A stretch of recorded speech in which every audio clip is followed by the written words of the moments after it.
if you spend your time acting like you know what you're doing, then your intuition feels that you have no need of it, and it will not be there for you.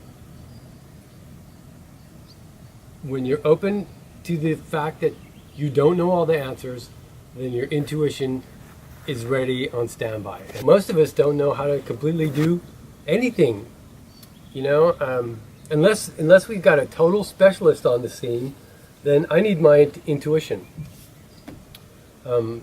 Cleverness is not inherent. It's a byproduct of repetitive interaction with your intuition. So my advice to everybody is to stop acting like you know what you're doing, because I don't think anybody does. Leslie, she's a horse person. She trains not horses, but she trains horse owners. Because as she said, horses know how to be horses, okay? It's the horse owners that don't know what they're doing. So she comes around every now and then, and she teaches people how to deal with horses. And I watched this. I shot some sessions with her doing these clinics, and it's absolutely astonishing what she can get a horse to do. Even a horse that is, that has been mistreated, that is ill-tempered. Horses aren't generally ill-tempered. It's all baggage. It's all history that causes these things. So but she knows how to maneuver through the history and get back to the horse and communicate with the horse and get the horse to do whatever she wants it to do. It's amazing. The hummingbirds, they have personalities. They're curious. They're curious little creatures, and I can be, I was out there putting the new sand in between the paving stones the other day. Just kind of hunched on the ground and sweeping. And and I can hear them. You can hear them when they're coming.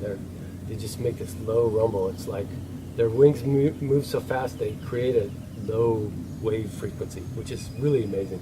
And I look up and this hummingbird is just right there, like this far from my face, staring at me, just watching me.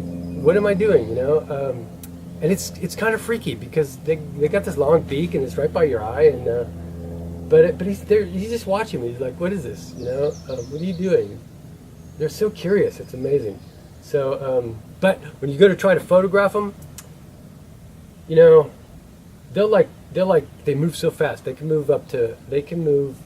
beat their wings up to 80 times per second and move up to 60 miles an hour, which is really astonishing. I use a Canon EOS 20, which is a Stone Age digital SLR. And I love it. I absolutely love it. I say Stone Age because it's probably 10 years old or something, but it's fabulous. It's fantastic. And let me say this about digital photography. I could not do what I do with film. Film was great. Film was a lot of fun, but film was expensive. And now I take 50 pictures of hummingbirds and I go into my computer and I present you with a couple phenomenal photographs half an hour later. That is just such a revolution in photography. It's worth whatever you're losing, which I don't think is much. So I don't know. I'm not trying to knock film, that's my point. I'm just saying the digital revolution has been fabulous, both in film and contrary, to some people's, opinions about music, the same. I mean, yeah, I like to listen to a photograph, but it's just not practical. I'm out of ink right now. Only one color, but the printer still says no, forget it. So yeah, I love to print them. What I'd really like to do is find a great printer, where I could take some of my favorite ones and get them printed, professionally and quality, and see what they look like. Because I can't even imagine what some of those some of the laser. I did these laser and smoke images that were just unbelievable. I was like astonished, experimenting. I tell you, I knew this when I came. I knew this. I've always known this, but experimenting is the key to finding new and unbelievable things. And that's how I stumbled across the laser smoke photos. And I would love to see what one would look like printed. What I did is, how that happened is, we cut down these eucalyptus trees, okay? And I'm going to cut them all up and clean up the spot and turn it into firewood and get rid of the brush. So I'm burning all this eucalyptus branches, and it's rainy, and it's foggy, and there's just high water content going on, and I'm burning these eucalyptus branches, and I got lots of smoke, and I got lots of time to do it because there's lots of them, and so I get my camera out because I saw this guy do this once where he, first of all, this guy goes and just takes, without smoke and lasers, a flashlight and a camera at nighttime with a very long exposure, and you go over there, you turn on the flashlight, and you write something in the air. Okay, long exposure, you get it. So I'm like trying to recreate my old band's, who's now my friend's band's, logo, right, in the air with a flashlight. And then I get the smoke involved, and it gets a little cooler, right? I'm doing this for a while, and it's pretty cool. And then I go, let me get my lasers. Let's get a laser out here too, and just wave it around as well. And I did a couple, and I looked at the result, and I was just astounded. I was like, I don't believe what I'm seeing. It was so freaking cool. I couldn't believe it. So that was the start of hundreds of pictures of doing this. Then I got two lasers, a green one and a blue one, a flashlight with a little red ring around it. So I'm getting all these colors going on, and the lasers. What happens is you just slice that laser like that through a cloud of smoke, and you get all those details of that one layer right there. It's unbelievable. As you can see in the background, there's no shortage of eucalyptus trees down there, and they grow, like marijuana out here. So they'll keep coming. I took some microphones out and recorded the sound of these trees falling. And what I did is I put one shotgun up on a microphone stand, and I took a SM57, wrapped it in a cloth, and laid it underneath the duff on the surface of the ground, and I recorded when that tree hit, and it's pretty cool.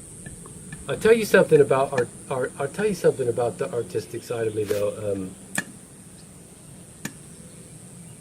I am. That's what I spend my time predominantly doing. Even, this little piece of inlay right here at the corner where it was rotted out. Everything is art to me, right? So that's why, when you hire me to do something, it's going to take me longer than you probably expected. It's going to cost you less than it should, and you're going to get something really cool. That's just the way it works, okay? But I'll tell you something about it. Even though I think about it, like I say, going back to my intuition, going back to not pretending like I know what I'm doing. I approach a problem or a question or a project, and I just look at it, and I don't talk to myself about it, which is what everybody does. Everybody's always talking to themselves inside their little rat-trap brains, and they just won't shut up, Try it, you guys. Shut your brain up for a little while. It's very productive. So then you get your mind to stop doing its little talking back at you thing, and you look at a problem and just look at it. That's all you got to do. Go away, have a cup of tea, come back, look at the problem, and you go, I know what to do. So as far as art, I've done some things. I do art. I create some things. I paint a painting, or I make something, or I record a piece of music, you know, and I come back and I look at it and I'm like, you know, now I'm looking at it as if I'm me, right? Not the person who made it. I'm looking at it and going, well, that's pretty cool. How did you do that? You know, I don't really take ownership of that. I love playing the drums. Love it.